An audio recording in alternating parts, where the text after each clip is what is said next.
Saudara, dalam nama Tuhan Yesus, mari kita sama-sama membuka Alkitab kita, Yesaya pasal 60 ayat 1 sampai 7.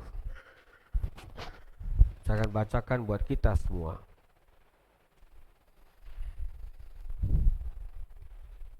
Ya, Yesaya pasal 60 ayat 1 sampai 7 dalam terjemahan baru edisi yang kedua. Bangkitlah menjadi teranglah, sebab terangmu datang, dan kemuliaan Tuhan terbit atasmu. Sebab sesungguhnya kegelapan menutupi bumi, dan kekelaman menutupi bangsa-bangsa. Tetapi terang Tuhan terbit atasmu, dan kemuliaannya menjadi nyata atasmu. Bangsa-bangsa berduyun-duyun datang kepada terangmu, dan raja-raja kepada cahaya yang terbit bagimu. Layangkanlah pandangmu dan lihatlah ke sekeliling. Mereka semua datang berhimpun kepadamu. Anak-anakmu laki-laki datang dari jauh, dan anak-anakmu perempuan digendong. Pada waktu itu engkau akan heran melihat dan berseri-seri.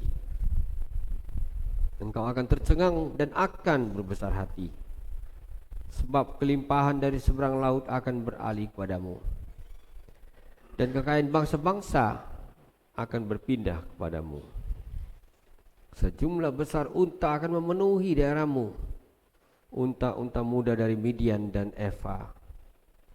Mereka semua akan datang dari Sheba, membawa emas dan kemenyan, serta memberitakan kemasyhuran Tuhan. Segala kambing domba Kedar akan terhimpun kepadamu. Domba-domba jantan Nebayot akan tersedia untuk ibadahmu. Semuanya akan dipersembahkan di atas mezbahku sebagai kurban yang berkenan kepadaku, dan aku akan menyemarakkan rumah kemuliaanku. Demikian pembacaan firman Tuhan kita. Berbahagia kita semua yang mengaminkan firman Tuhan ini. Selamat Advent buat kita semuanya. Shalom. Horas. Memang dan inang saudara dan menonton Yesus. Kita sudah berada di penghujung tahun. Ini sudah Advent yang terakhir ya. 2 hari lagi kita akan merayakan Natal. Dalam suasana perayaan inilah kita membaca kembali firman Tuhan yang disampaikan oleh Nabi Yesaya. Kalau kita membaca firman Tuhan ini, terasa bahwa ada satu panggilan untuk bersikap positif, untuk menjadi terang di tengah-tengah dunia kita yang menurut firman Tuhan hari ini dibayang-bayangi oleh kekelaman. Ini firman Tuhan dari 2500 tahun lebih ya. Tapi dia berbicara seolah-olah ini sedang terjadi kepada kita. Mari kita jujur melihat sekeliling kita. Memang dunia kita sedang dibayang-bayangi oleh kekelaman. Terasa sekali, apalagi itu kalau kita bicara tentang situasi di Timur Tengah. Ya, masih terjadi perang. Banyak yang menderita. Bukan hanya orang Israel, tapi juga orang Palestina. Begitu banyak jiwa direnggut oleh karena kekerasan yang tidak pernah berhenti. Ini sebagai salah seorang yang pernah belajar di sana, bukan hanya jalan-jalan ya. Ya orang Israel, orang-orang sekarang suka jalan-jalan kan. Mereka kemas dengan nama wisata rohani. Nah, itu. Saya pernah tinggal dan betul-betul menyaksikan apa yang namanya situasi penuh kekacauan. Ya, saya tinggal persis di perbukitan Bethlehem. Sebelah kanan itu Israel, sebelah kiri itu Palestina. Bisa lihat langsung betapa sulitnya. Ibu-ibu pagi-pagi ngantri untuk keluar dari checkpoint. Checkpoint itu tempat pemeriksaan ya. Mereka rela demikian karena mereka mencari sesuap nasi. Ya, kerja apa saja, istilah kasarnya jadi babu juga nggak apa-apa di Yerusalem, asal dapur mengebul. Menyedihkan. Itu masih pengalaman saya ketika belum perang habis-habisan seperti sekarang ini. Waktu itu masih intifada. Intifada artinya pemberontakan. Ya, langit-langit di malam hari berkelap-kelip dengan bintang-bintang. Tapi bukan hanya bintang yang muncul di sana. Peluru-peluru yang bersinar, bercahaya di malam hari. Menyedihkan. Saya tidak pernah menyangka itu akan terjadi, bahkan sampai segawat ini. Nah, itu yang membuat kita mengerti ada banyak hal yang begitu tidak pasti dalam dunia kita. Ada hal yang kelihatannya aman-aman saja, tahu-tahu besoknya kacau. Itu yang membuat kita benar-benar memerlukan pegangan di tengah-tengah dunia kita ini. Ya, saya melihat ke depan, dia sudah mengalami bagaimana pahitnya satu bangsa yang kehilangan negaranya. Ini terjadi nih. Satu bangsa yang harus keluar dari tanah airnya. Satu bangsa yang ribuan tahun harus hidup menumpang di tanah yang lain. Memang itulah pengalaman orang Yahudi. Jadi kalau hari ini kita membaca ulang nubuat Nabi Yesaya ini, memang terasa sekali bedanya. Meskipun situasi sebenarnya kelam, tapi rupanya di dalam terang iman itu orang yang beriman diajak untuk menatap ke depan. Menatap ke depan bukan karena semuanya akan aman-aman saja, baik-baik saja.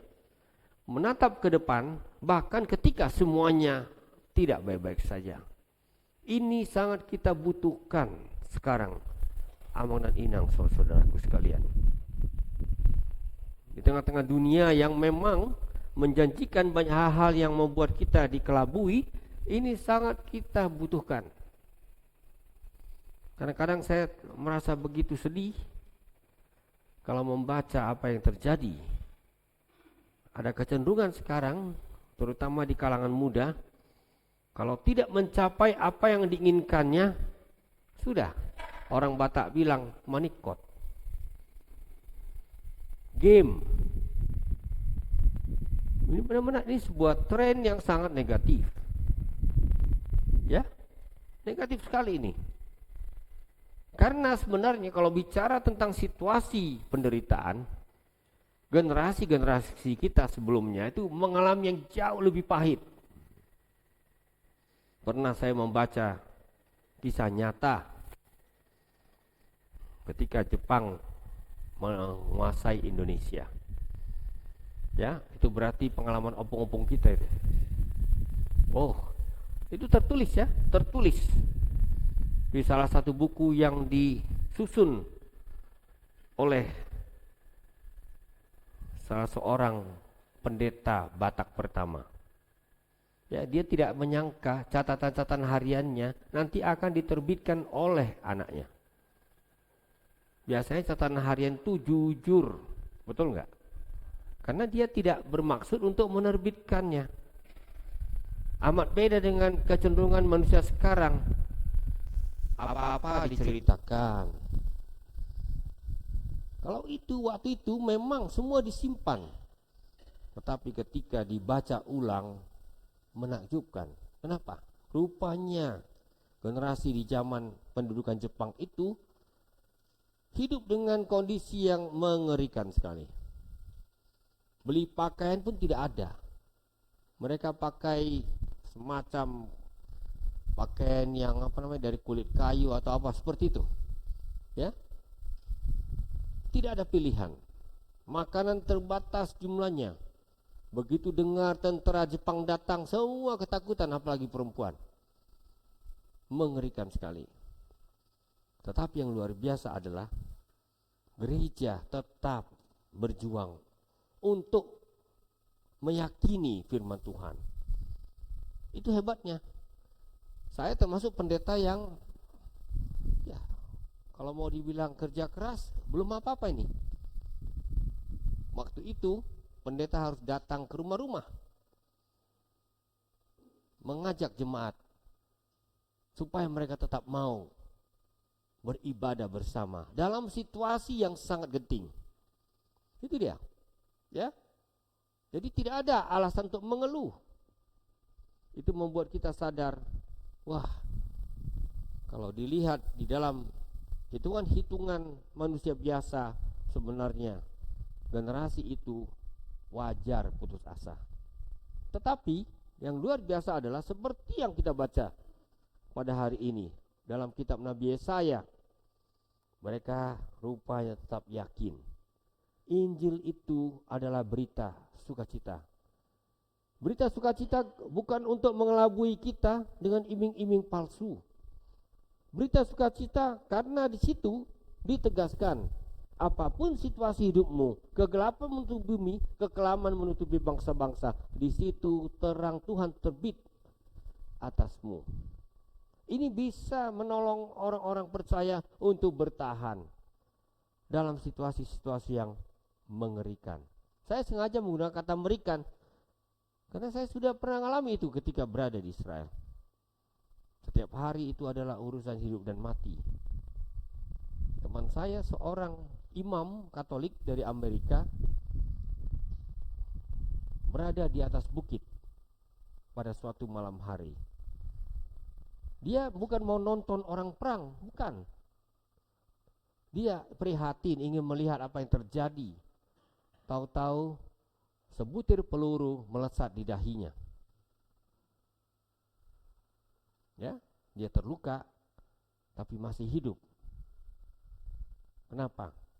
Karena peluru itu menyamping horizontal. Andai kata itu tegak lurus, selesailah dia. Itu kisah nyatanya. Saya sendiri mengalami bagaimana sulitnya pada waktu itu. Dan itu membuat kita sadar betapa pentingnya mempunyai pengharapan. Itu yang membuat kita membaca ulang firman Tuhan hari ini dengan mata batin yang terbuka pada dunia kita, yang tidak akan bisa aman-aman saja. Ya, kalau andai kata kita pergi ke Bethlehem saat ini, jangan bayangkan ada lagu Malam Kudus sunyi senyap. Ya, jangan bayangkan itu. Mungkin malam kudusnya masih ada, tetapi sunyi senyapnya tidak ada. Ya, itu yang membuat kita sadar. Ketika kita nanti merayakan Natal, dan itu sudah kita mulai, kita selalu ingat, ini bukan sekedar ritual. Dunia kita sampai kapanpun membutuhkan pengharapan dari firman Tuhan. Amin. Betul-betul kita membutuhkan itu, supaya jangan sampai kita hanya percaya Tuhan ketika semuanya baik-baik saja. Salah satu ciri dari iman yang ada di dalam Alkitab adalah kita tetap percaya pada Tuhan, menolong, mengharapkan pertolongannya ketika semuanya tidak baik-baik saja. Dan itu saya alami dalam perjalanan sepanjang tahun ini ke berbagai pelosok di negeri kita ini. Ya, beberapa bulan lalu saya mengunjungi Hokeng, itu daerah Larantuka, NTT. Ya, di satu tempat yang rupanya cukup dekat dengan gunung berapi yang baru meletus, Lewotobi. Waktu itu sudah mulai sedikit ada persoalan, karena pesawat terbang muter-muter di udara 1 jam dan tidak bisa mendarat. Dan itu dialihkan ke Kupang. Besok pagi saya terbang lagi ke Ende, mutar jalan darat. Ya, meskipun demikian waktu itu keadaan masih baik-baik saja. Pagi-pagi saya bangun di salah satu seminari menengah di sana, indahnya bukan main. Daun-daun kelihatan kotor karena debu, tapi suasana hening sekali. Terasa bahwa tempat ini begitu menyenangkan. Nah, tak lama kemudian apa yang terjadi? Gunung itu mengamuk.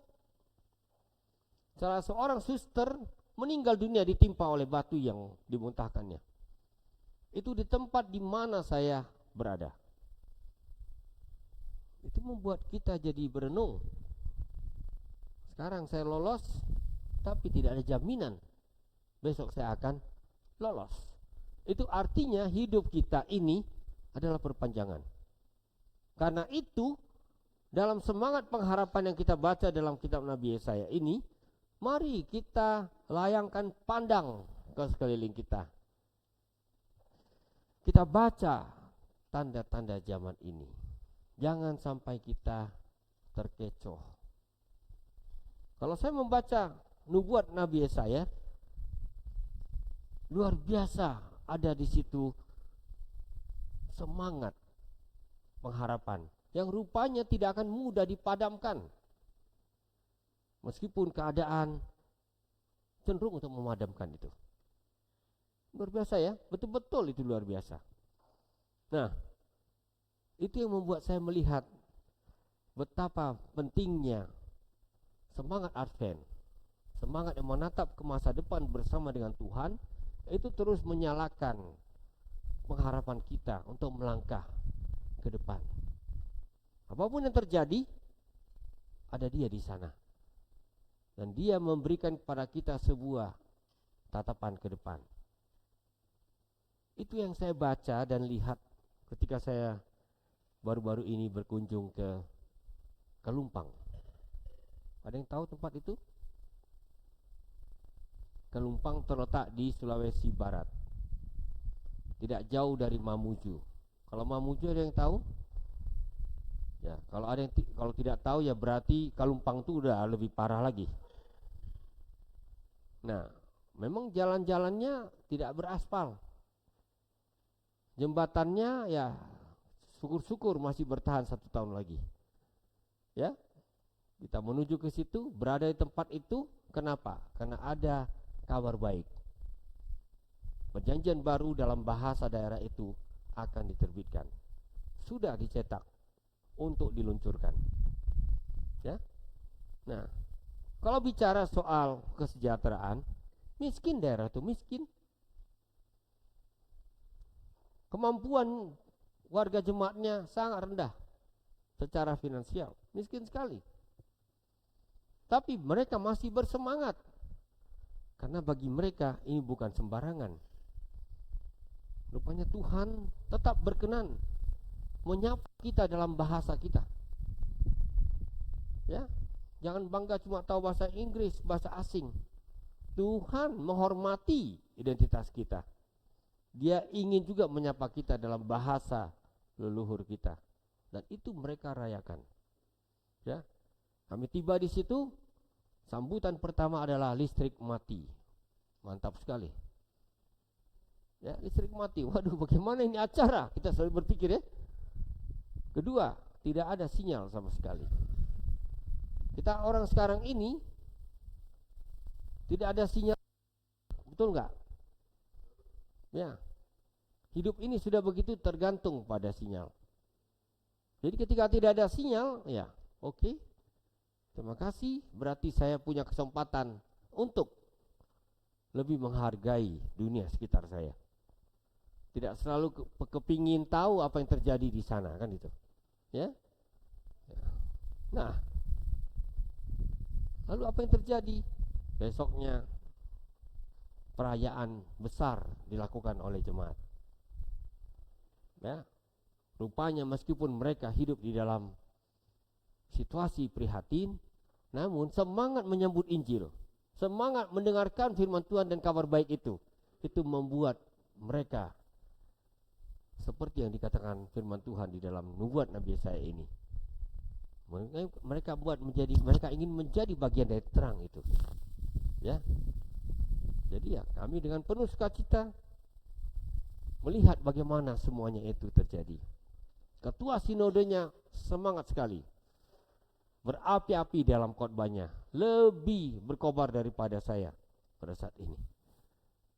Nah, lalu itu yang membuat kita menjadi meyakini rupanya ada alasan lain selain alasan material untuk bisa tetap menjadi terang, untuk bisa tetap punya pengharapan. Dan mereka bercerita, andai kata tidak percaya kepada Injil, jemaat Tuhan di tempat itu sudah habis. Kenapa? Pada waktu ada pemberontakan DITI yang ingin menegakkan negara Islam, sebenarnya mereka turut menderita karena DITI ingin menghapuskan jejak kekristenan di Kalumpang. Tetapi itu yang membuat mereka sadar betapa pentingnya Injil.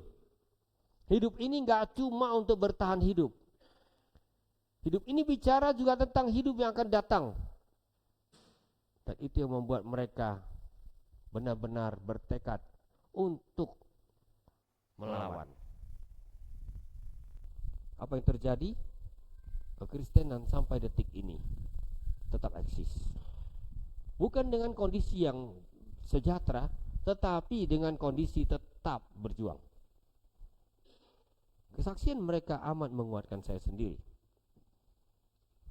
Kebanyakan gereja di berbagai tempat di Indonesia ini tidak mengalami hal-hal yang mereka alami. Tetapi mereka bertahan. Di beberapa tempat lain, misalnya seperti di Seko, bahkan saya mengenal orang yang orang tuanya disembelih. Betul-betul ini bukan cerita yang saya bikin-bikin. Disembelih demi mempertahankan Injil. Dia menangis tapi dia mengatakan itu pilihan yang memang harus dilakukan. Kalau tidak, kita tidak punya pengharapan. Dan daya tahan mereka membuat orang-orang beriman itu benar-benar kuat. Saudara, Amang dan Inang sekalian, hari ini kita dalam suasana Advent diajak untuk bangkit, menjadi terang di tengah-tengah dunia yang memang ditutupi oleh kegelapan. Itu membuat kita sadar, ternyata iman dan pengharapan kita itu menolong kita untuk menjalani hidup ini. Tuhan tidak pernah janjikan semuanya akan baik-baik saja. Tapi kalau kita diberi kekuatan, kalau kita diberi penyertaannya, yang kurang baik-baik saja pun sanggup kita hadapi. Dan inilah ciri dari iman Kristen. Jadi kita kembali kepada firman Tuhan. Kita bersyukur Dia yang kita rayakan, terutama pada waktu Natal, itu adalah Tuhan yang sudah menjadi bagian dari hidup manusia. Itu Tuhan yang tahu bagaimana penderitaan kita, bagaimana perjuangan kita. Oleh karena itu, Advent mengajak kita untuk mengikuti Dia sampai ke jalan-jalan yang terjal, bahkan sampai ke jalan salib. Kiranya ini terus mendorong jemaat untuk bersyukur, karena kita dipanggil menjadi bagian dari terang itu. Dunia kita sekarang sedang terjebak, ya, banyak orang ingin cepat-cepat menikmati hasil dari pekerjaannya. Bermacam-macam tawaran online ya. Ya tidak apa-apa, itu bagian dari kemudahan yang dimampukan oleh kecerdasan manusia. Tapi kita jangan lupa, fasilitas seperti itu tidak langsung menyiapkan kita untuk menjadi manusia yang kokoh. Tidak ada bukti bahwa dengan kemudahan itu kita menjadi lebih kokoh. Kadang-kadang saya sampai ragu, jangan-jangan semuanya itu hanya memanjakan kita, sampai kita tidak mau lagi menjadi orang-orang yang berjuang tanpa menyerah. Ini bahayanya. Semakin gampang juga kita patah. Dan kiranya ini menolong kita ya untuk melihat. Untuk itulah Tuhan datang dan membawa Injil itu ke tengah-tengah kita, supaya apapun yang kita alami, kita benar-benar hidup di dalam Dia. Jadi saudara yang terkasih dalam Tuhan Yesus, mari di masa Advent ini sekali lagi kita mengunjungi pondasi-pondasi iman kita. Itulah yang menguatkan kita untuk melangkah ke depan. Jangan sampai kita tinggalkan hal-hal yang paling mendasar itu. Itu yang menguatkan kita. Ketika ada Tuhan dalam hidup ini, kita mempunyai alasan untuk melangkah dengan penuh pengharapan. Dan kiranya ini menolong kita semuanya benar-benar untuk menghayati suasana Advent, minggu-minggu pengharapan, minggu-minggu yang membuat kita sadar Tuhan ternyata mau menjadi bagian dari hidup kita. Tidak semua bisa kita kendalikan, tidak semua dapat kita harapkan, tapi orang yang punya Tuhan masih punya sumber kekuatan yang tidak akan pernah mengering. Kiranya itu meneguhkan kita untuk memasuki hari-hari ini sampai kita mensyukuri lahirnya Kristus di tengah-tengah dunia kita ini. Terpujilah namanya sekarang dan selama-lamanya. Amin.